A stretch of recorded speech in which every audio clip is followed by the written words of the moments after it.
किसी गांव में एक साधु रहता था जो दिन भर लोगों को उपदेश दिया करता था। उसी गांव में एक नर्तकी थी जो लोगों के सामने नाचकर उनका मन बहलाया करती थी। एक दिन गांव में बाढ़ आ गई और दोनों एक साथ ही मर गए।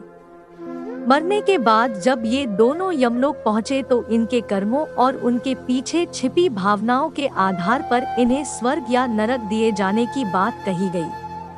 साधु खुद को स्वर्ग मिलने को लेकर पूरा आश्वस्त था। वही नर्तकी अपने मन में ऐसा कुछ भी विचार नहीं कर रही थी। नर्तकी को सिर्फ फैसले का इंतजार था।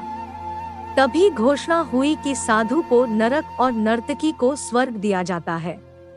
इस फैसले को सुनकर साधु गुस्से से यमराज पर चिल्लाया और क्रोधित होकर पूछा, यह कैसा न्याय है महाराज? मैं जीवन भर लोगों को उपदेश देता रहा और मुझे नरक नसीब हुआ, जबकि यह स्त्री जीवन भर लोगों को रिझाने के लिए नाचती रही और इसे स्वर्ग दिया जा रहा है।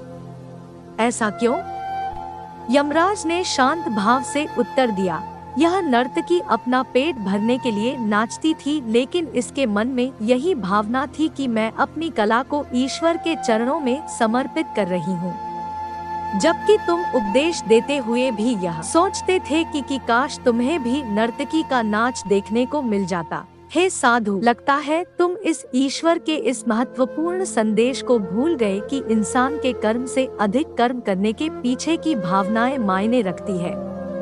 आता तुम्हें नरक और नर्तकी को स्वर्ग दिया जाता है। मित्रों, हम कोई भी काम करें उसे करने के पीछे की नीयत साफ होनी चाहिए, अन्यथा दिखने में भले लगने वाले काम भी हमें पुण्य की जगह पाप का ही भागी बना देंगे।